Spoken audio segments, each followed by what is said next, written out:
Yo, what's up guys? It's me, Vlogs, and today is the first day of Hybrid October. So yeah, as you can obviously see, we got the leaves back. It's going great. The hybrids are being made right now for the ultimate Hybrid October video. But to kick things off for today, I will be reviewing the electronic Scorpios Rex from Jurassic World King Cretaceous. Alright, let's start off with the figure. So as for articulation, basically the head can move all around, which is really cool. It can't tilt, but overall it can move in a rotation. Jaw could kind of move, it's kind of like spring locked. Arms could kind of move if you want, which is cool.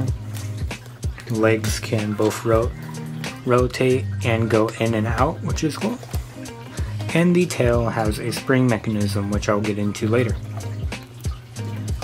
So, starting off the paint job, as you can obviously tell, this paint job actually looks super good. It looks so nice. As you can see, like inside the mouth, all the teeth are there. Unfortunately, the sculpt does not look like how it does in the show. I kind of wish they made it look a little bit more accurate instead of just jumping to the figure and just immediately making a figure. I wish they took the time to actually make it a little bit more accurate, like with the quills on the head and everything, but whatever. As you can see, it's like a dark grayish bluish color with a very vibrant yellow underbelly when it should be all gray from the show. Going down, as you can see, it actually has like a black airbrush, which is really nice. And then you got the tail with the quills. And I must admit, these quills look really nice. I just want to mention that. So yeah, here's the claws. No, the feet are not rotatable, which is interesting. Here is the other side. You can see here's the figure. On this other side, it looks so nice actually. It actually looks really nice. This figure has grown on me a lot. Also interesting enough, it has blue, but then it starts to airbrush into a black on the tip of the tail, which I really like. And yeah, it is really a nice looking figure. Here's a closer look up at the head. What about the other side? There we go. Here's a closer look at the head. As you could obviously see, it looks really nice, even though not really too accurate, but at least it's something, I guess. The eyes nicely painted. Overall, this figure is really nicely painted. I really enjoy it. Unfortunately, there is some paint splash on the back, which I cannot get rid of. But besides that, it's a really nice figure. So, as for the features of this figure, what it can do, it has two buttons. It got a button in the back and a button in the front. So the button on the back, I will press it.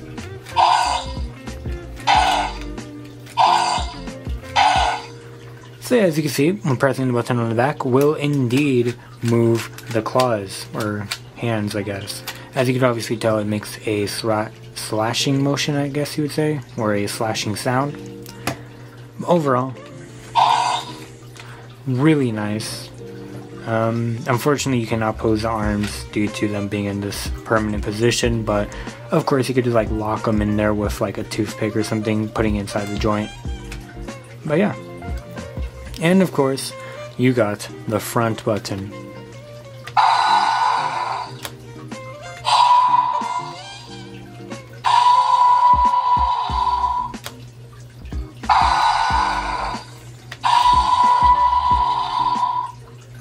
So as you can always tell, pressing the front button will indeed open the jaw, which will make it roar. I think there's like 4 different roars, I believe.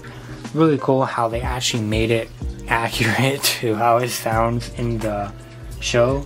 Usually with like these type of carnivores, like these type of figures, usually they'll just give them generic, basically like T-Rex roars or Indominus roars. This one, however, they actually took the sounds from the show and put it in the voice box in the figure. I really like that. Usually they don't do that. So that's really cool. And of course, the third feature on this figure is the spring mechanism on the tail. So while it's kind of weak, it's still pretty cool though. Basically you move the tail back and it basically springs forward. Alright, to start off, here is the Scorpios Rex compared to the Indoraptor. As you can see, it's a little bit bigger. Personally, I think it might be a little too big. It is compared to a blue figure. So as you can see, like I said, this might be a little bit too big. But overall though, it's still pretty cool to have. Really nice. But besides that, I hope you guys enjoyed this video. If you're new, please subscribe. I'd totally recommend it, I guess. I'd appreciate it. Also, I am currently running a Discord and Instagram. Both links will be down in the description below. I totally recommend you checking those out. So yeah, also like this video if you like it, dislike it if you didn't like it for some reason. But besides that, have a wonderful day and goodbye.